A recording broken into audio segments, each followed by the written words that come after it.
नमस्कार दोस्तों, welcome to the classroom. मैं हूं अमन कुमार और आज हम शुरू कर रहे हैं एक ऐसा जर्नी जहां हम डेटा एनालिटिक्स, इकोनोमेट्रिक्स, स्टैटिस्टिक्स और मैथमेटिक्स को रियल लाइफ इकोनॉमिक्स के एग्जाम्पल के साथ समझने की कोशिश करेंगे और हमारे पास जो सामने दिखने वाली जितनी भी डेटा है उसको एनालाइज करके अपने रियल लाइफ एग्जाम्पल में सेट करके और एक बेहतर डिसीजन मेकर बनेंगे।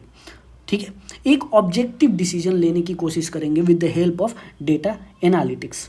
दोस्तों, आज की क्लास सिर्फ थियरी नहीं होगी।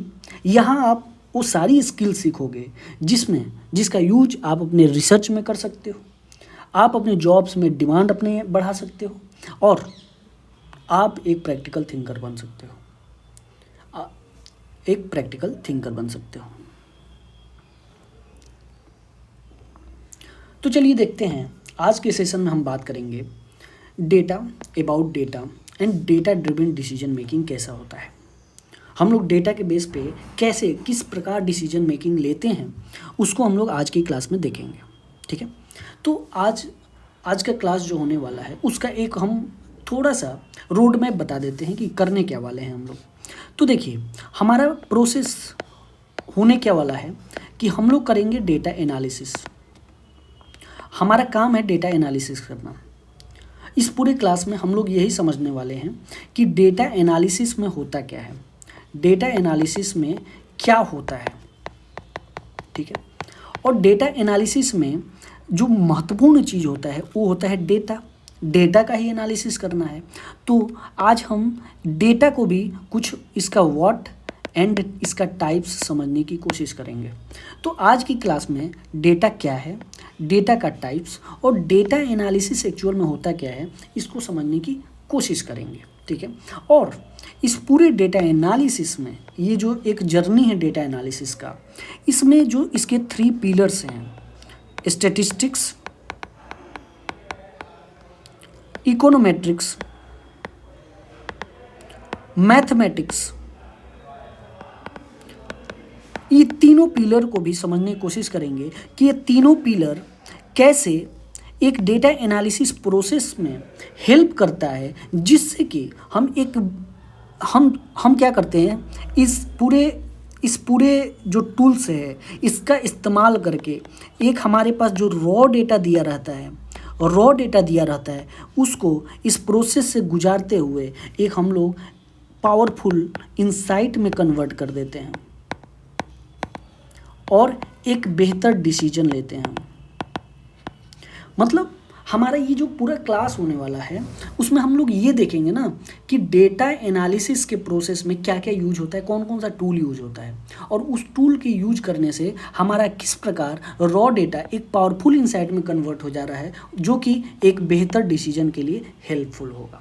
और वो बेहतर डिसीजन का हम लोग यूज कहाँ कहाँ करेंगे, तो हर एक फील्ड में यूज किए जा सकते हैं। वो चाहे इकोनॉमिक्स हो, चाहे बिजनेस हो, चाहे आप प्रॉपर क्लास ले रहे हो या स्टूडेंट हो या कोई रिसर्चर ही हो, ये सारे लोग आप इस डेटा एनालिसिस प्रोसेस या जर्नी से आप गुजर के एक बेहतर डिसीजन मेकर बन सकते हो। तो चलिए बिना किसी देरी के आज की क्लास हम लोग स्टार्ट करते हैं। तो आज की क्लास में हम लोग बेसिक से थोड़ा स्टार्ट करते हैं कि डेटा एनालिटिक्स है क्या, उसके बाद थोड़ा इससे आगे बढ़ने की कोशिश करेंगे। तो डेटा एनालिटिक्स का एक सिंपल डेफिनेशन देखने की कोशिश करते हैं कि डेटा एनालिटिक्स एक साइंस है।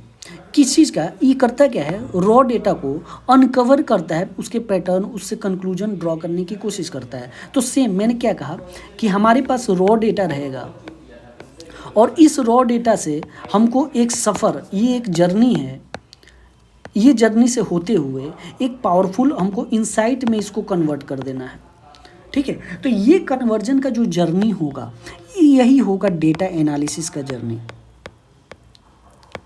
और ये डेटा एनालिसिस कैसे होगा with the help of 3 tools, statistics, econometrics and maths. With the help of these 3 tools will do data analysis, जो कि रॉ डेटा को एक पावरफुल इंसाइट के रूप में कन्वर्ट करेगा। तो हमारा पूरा डेटा एनालिटिक्स का यही प्रोसेस रहने वाला है। क्यों इंपॉर्टेंट है? सिंपल है, मैंने बता रखा है कि बिजनेस, गवर्नमेंट, पॉलिसी मेकिंग, ये सारी चीज़ों में आज का डेटा एनालिसिस बहुत ही इंपॉर्टेंट हो चुका है।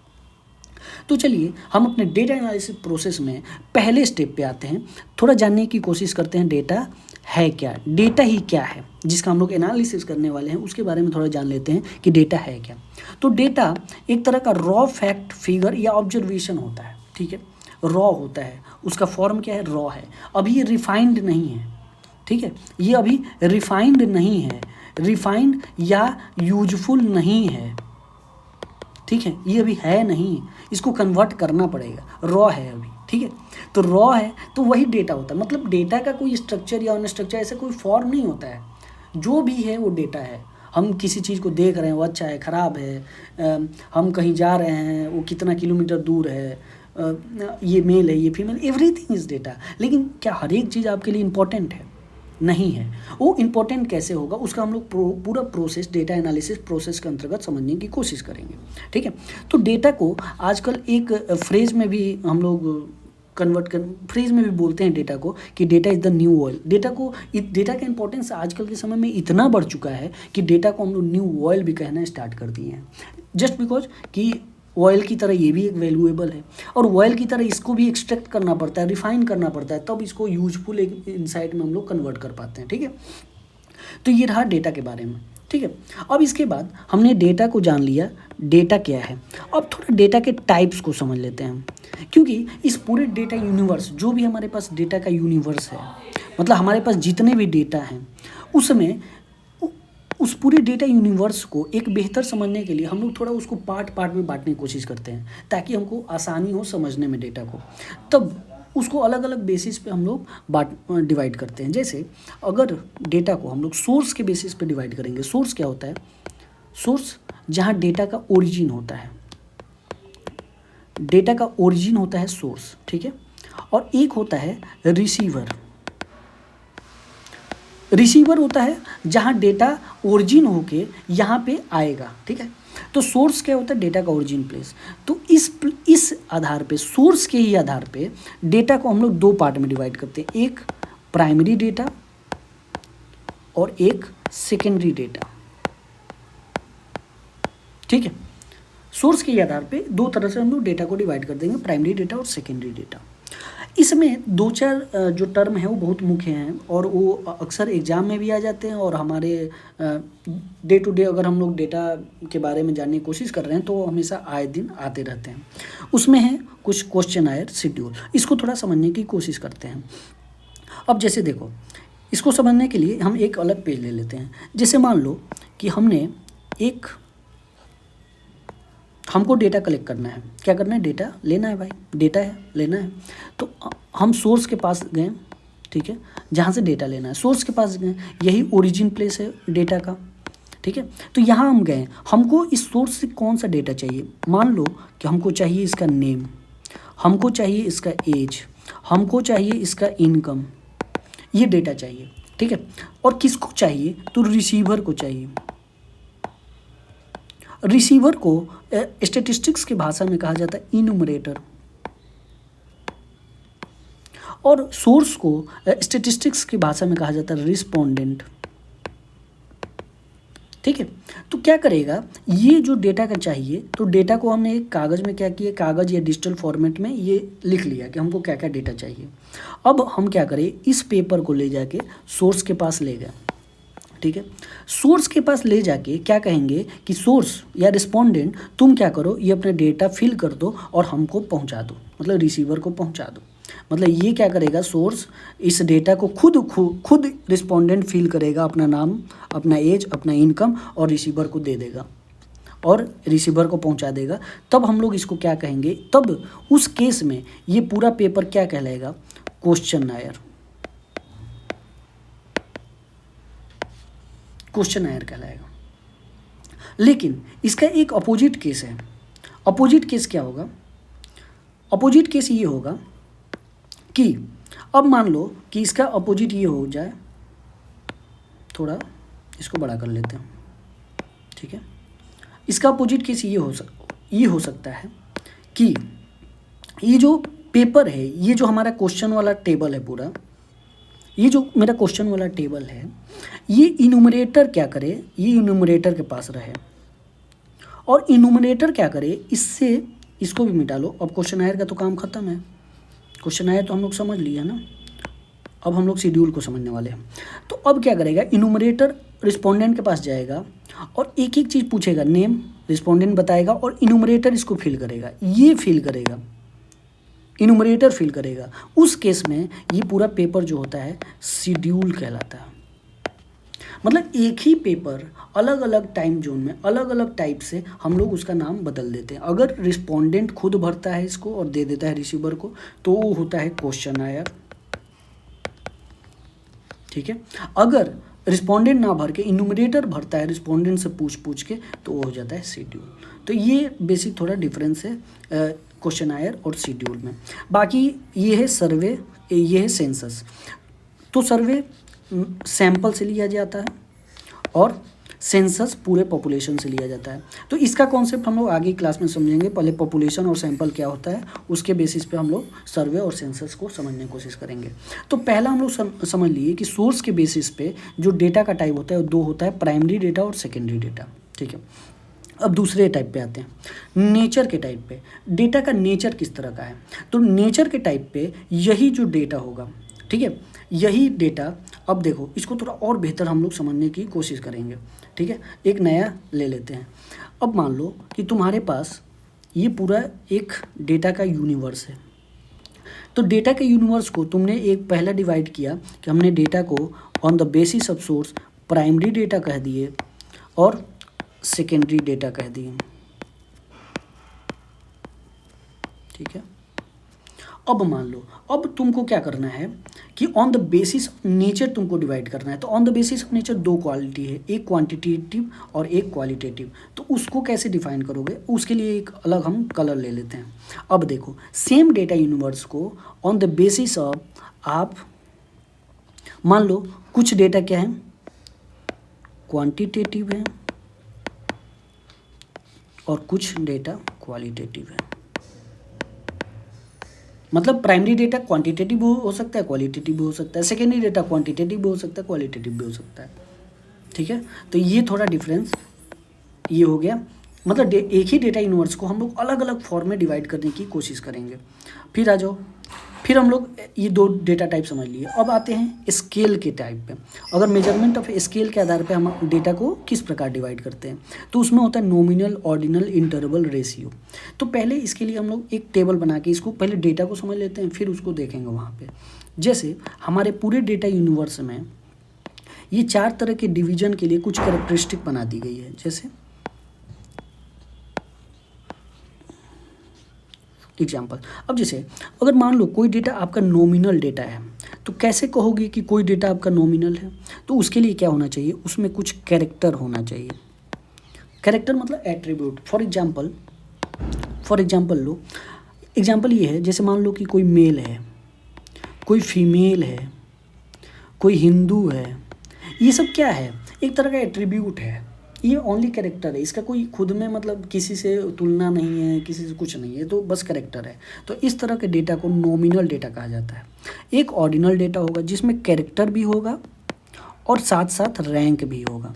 जैसे क्लास में आप लोग रैंक देखे होंगे, क्लास में रैंक देखे होंगे, और लिकर्ट स्केल पे सेटिस्फेक्शन लेवल आप देखे होंगे कि हमारा सेटिस्फेक्शन लेवल किस प्रकार का है, वेरी हाई है, लो है। तो इस तरह के डेटा ऑर्डिनल डेटा कहलाएगा।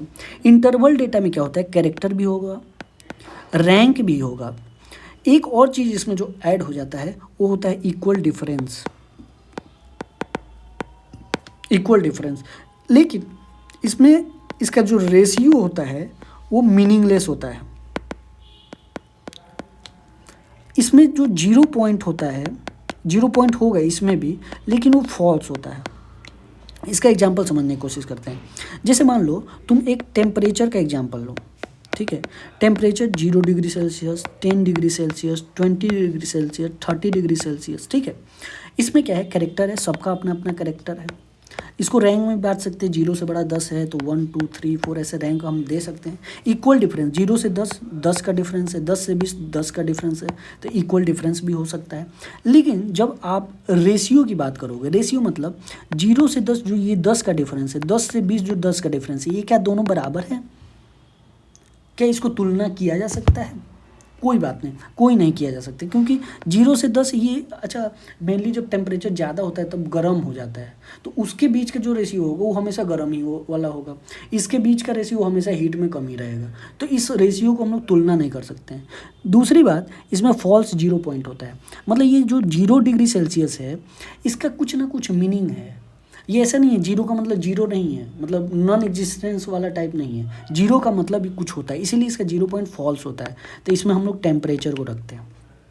अगर रेशियो डेटा की बात करें तो जैसे इसमें हम लोग इनकम को ले सकते हैं। अब इनकम देखो, मान लो तुम्हारे पास 0 इनकम है, 10 रुपया है, 20 रुपया है, 30 रुपया है, इसके बीच में सबका अपना अपना कैरेक्टर है, सबका रैंकिंग भी हो सकता है, ठीक है, सबका रैंकिंग इक्वल डिफरेंस भी हो जाएगा, इसमें भी 10 है, इसमें भी 10 है, इसमें भी 10 है, तो रेशियो इसमें मीनिंगफुल हो जाएगा। मतलब 0 से 10 का जो 10 डिफरेंस है, 10 से 20 का भी जो 10 डिफरेंस है, दोनों बराबर है, 10 का ही डिफरेंस है, दोनों बराबर हैं, 10 का ही डिफरेंस। इसमें भी 0 पॉइंट होता है, जो 0 पॉइंट इसमें होता है वो ट्रू होता है, मतलब इसका जो 0 है वो एक्चुअल में 0 है, उसके पास नो इनकम है, ऐसा नहीं है 0 इनकम का भी कोई मतलब होता है, ऐसा नहीं होता है, ये ट्रू 0 पॉइंट, इसलिए इसको इनकम कहा जाता है। तो हम लोग जो अब अपने पूरे डेटा यूनिवर्स को बांटने की कोशिश करेंगे, तो हमारे पूरे डेटा यूनिवर्स को में भी क्या हो सकता है, कुछ डेटा नॉमिनल टाइप के डेटा हो, कुछ डेटा ऑर्डिनल टाइप के डेटा हो, कुछ डेटा इंटरवल हो, और कुछ डेटा रेशियो टाइप का हो, ठीक है। सेम डेटा यूनिवर्स को हम लोग अलग अलग तरीके से बांटने की कोशिश करते हैं। अब आते हैं टाइम डायमेंशन के बेसिस पे। तो टाइम डायमेंशन में हम लोग 4 पार्ट में डिवाइड करते हैं, थोड़ा इसको हम लोग देख लेते हैं, फिर हम लोग आगे देखेंगे, ठीक है। कैसे इसको हम लोग डिफाइन करने की कोशिश करते हैं, टाइम डायमेंशन वाला देख लेते हैं। जैसे मान लो एक क्या है कि एक क्रॉस सेक्शनल डेटा है, मान लो क्रॉस सेक्शनल डेटा ये कहता है कि किसी एक टाइम पीरियड में आप अलग अलग इंडिविजुअल को ले लो, जैसे राम को ले लो, मोहन को ले लो, श्याम को ले लो, और इसका इनकम का तुम एस्टिमेशन कर लो, इनके इनकम का। तो राम मोहन श्याम किसी का भी ले लो एक टाइम पीरियड में और उसके इनकम का एवरेज इनकम निकाल लो, तो वो हो जाएगा क्रॉस सेक्शनल डेटा। दूसरा है time series data. Time series data में क्या होगा, जैसे मान लो कि तुमको इनकम जानना है, लेकिन अब राम मोहन श्याम की बात नहीं होगी, बस राम का इनकम जानना है, और राम का इनकम जो जानना है वो कब से कब तक, 2001 से लेके 2005 तक का जानना है, राम का ही इनकम, तो वो है टाइम सीरीज डेटा। फिर आएंगे पूल डेटा। पूल डेटा में क्या होगा, राम का इनकम जानना है, लेकिन राम के साथ साथ मोहन का भी जानना है, श्याम का भी जानना है 2001 में, लेकिन 2002, 2003, 2004 ऐसे जो टाइम पीरियड होगा, तो ज़रूरी नहीं है कि 2002 में राम मोहन श्याम का ही लें, बस ये पता होना चाहिए 3 आदमी का लेना है या 4 आदमी, जितना भी लेना है। इसमें राम मोहन श्याम ले लिए, इसमें लखन, लक्की, हीरा इसका ले लिए, फिर 2003 में राम मोहन हीरा इसका ले लिए। तो इस प्रकार जो ये क्रॉस सेक्शनल डेटा होता है ये वेरी कर सकता है टाइम टू टाइम, ठीक है। फिर आते हैं पैनल डेटा पे। पैनल डेटा में क्या होता है, जैसे कि आप मान लो 2001, 2002, 2003 ये टाइम पीरियड ले लिए, लेकिन इसमें जो राम, मोहन और श्याम होंगे वो हर एक टाइम में सेम ही होंगे।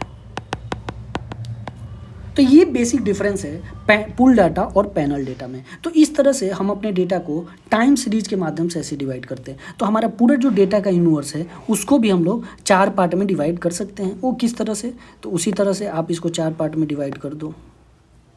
एक टाइम सीरीज डेटा हो जाएगा, एक क्रॉस सेक्शनल टाइप हो जाएगा, कुछ पूल डेटा भी होते हैं, कुछ पैनल डेटा भी होते हैं। बात समझ में आ रही है? तो ये है टाइम के आधार पे, फिर कंटिन्यूटी के आधार पे होता है। कंटिन्यूटी के आधार पे मतलब क्या, जिस डेटा में ब्रेक पॉइंट ना हो, ब्रेक पॉइंट ना हो, मतलब जैसे मान लो अगर आप कह रहे हो यस और नो, तो क्या यस और नो के बीच में भी कोई बिंदु होता है क्या? नहीं होता है ना। यस के बाद नो है, ब्रेक के बाद ये आता है, तो इसीलिए इस तरह का डेटा डिस्क्रीट डेटा कहलाता है। कंटिन्यूअस डेटा जैसे मान लो 1 है और 10 है, तो 1 और 10 के बीच में 2, 3, 4 ये सब भी आ सकते हैं, तो इसलिए इस तरह का डेटा कंटिन्यूअस डेटा कहलाता है। तो आप अपने पूरे डेटा यूनिवर्स को अगर 2 डिस्क्रीट और कंटिन्यूअस में बांटना है तो पूरे डेटा यूनिवर्स को डिस्क्रीट और कंटिन्यूअस में भी बांट सकते हो, ठीक है।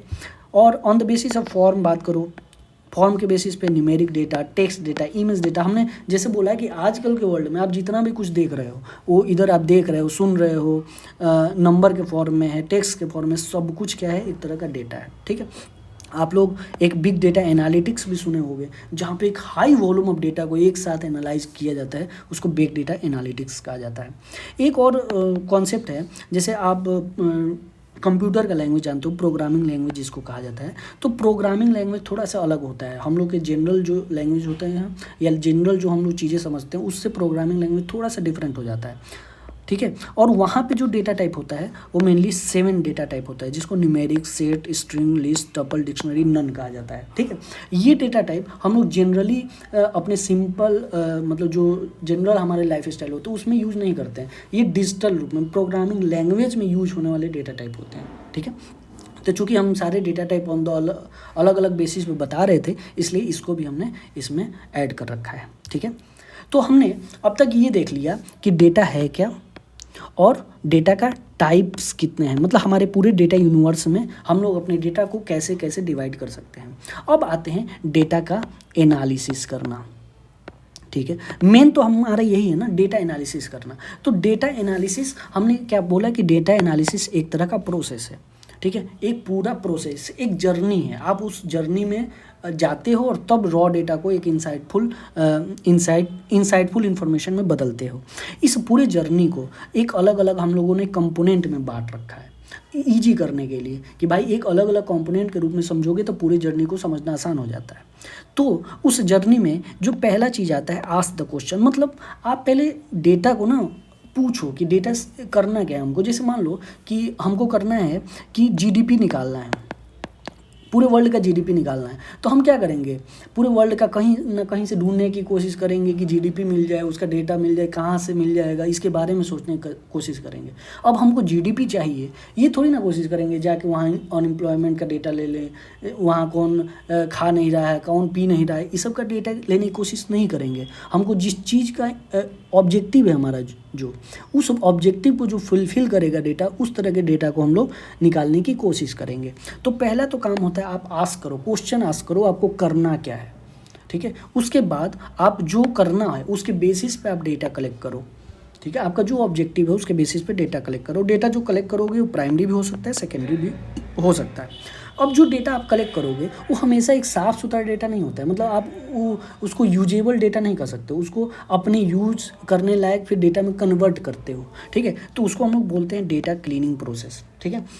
तो पहले तो आस्क किए, फिर आप अपनी ज़रूरत के अनुसार डेटा कलेक्ट किए, फिर डेटा को क्या करोगे, क्लीन करोगे। डेटा क्लीन करने के बाद अब उसको आप यूज कर सकते हो। तो यूज कैसे, यूज का पहला स्टेप क्या होता है कि डेटा को ऑर्गेनाइज कर लो। फिर डेटा क्लीन हो गया, अब डेटा ऑर्गेनाइज कर लो, थोड़ा व्यवस्थित कर लो, व्यवस्थित चीज़ें अच्छी लगती हैं।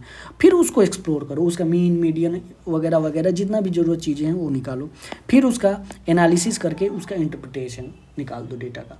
वो तब आप एक पूरा रॉ डेटा को एक बेहतर आप एनालिसिस करने के बाद, उस जर्नी से गुजरने के बाद एक बढ़िया से इंसाइटफुल इन्फॉर्मेशन आप एक्सट्रैक्ट कर पाओगे, ठीक है। तो लास्ट में आप उसको कंक्लूड कर दो, ठीक है। तो ये पूरा एक डेटा एनालिसिस का प्रोसेस होता है, जिसको कि हम लोग इस पूरे हमारे जो ये क्लास का जर्नी है, ये पूरा ये इसी जर्नी को हम लोग पढ़ने वाले हैं कि हमारे पास कुछ रॉ डेटा रहेंगे, ठीक है। हमारे पास कुछ रॉ डेटा रहेंगे, उसको हम लोग एक कुछ इंसाइटफुल डेटा के रूप में कन्वर्ट करने की कोशिश करेंगे। और इसमें जो होगा हमारा डेटा एनालिसिस का प्रोसेस होगा। ये डेटा एनालिसिस का प्रोसेस होगा, जिसमें हमने अलग अलग स्टेप का चर्चा कर दिया। अभी बहुत सारे स्टेप्स हैं इसमें, फर्स्ट, सेकंड, थर्ड, जैसे आस्क द क्वेश्चन करो, कलेक्ट करो, ये सारी चीज़ें उसमें स्टेप आती हैं, ठीक है। अब ये सारा जो ये प्रोसेस है, ये जो स्टेप है, इसमें 3 चीज़ का महत्वपूर्ण योगदान है, जिसमें पहला है स्टैटिस्टिक्स, दूसरा है इकोनोमेट्रिक्स, तीसरा है मैथमेटिक्स, मैथ्स। इस तीनों चीज़ का यूज इसमें होता है पूरे डेटा एनालिसिस प्रोसेस में। इसी तीनों चीज़ को हम लोग समझने की पूरा इस जर्नी में कोशिश करेंगे। तो कल से जो कल हमारा क्लास होगा वो यहाँ से स्टार्ट होगा, स्टैटिस्टिक्स से हम लोग स्टार्ट करेंगे। स्टैटिस्टिक्स में हम लोग ये समझने की कोशिश करेंगे कि डिस्क्रिप्टिव स्टैटिस्टिक्स और इन्फरेंशियल स्टैटिस्टिक्स क्या होता है, और उससे आगे की चीज़ें हम लोग समझने की कोशिश करेंगे, और इसका यूज कैसे डेटा एनालिसिस प्रोसेस में होता है ये आगे की क्लास में हम लोग देखने की कोशिश करेंगे।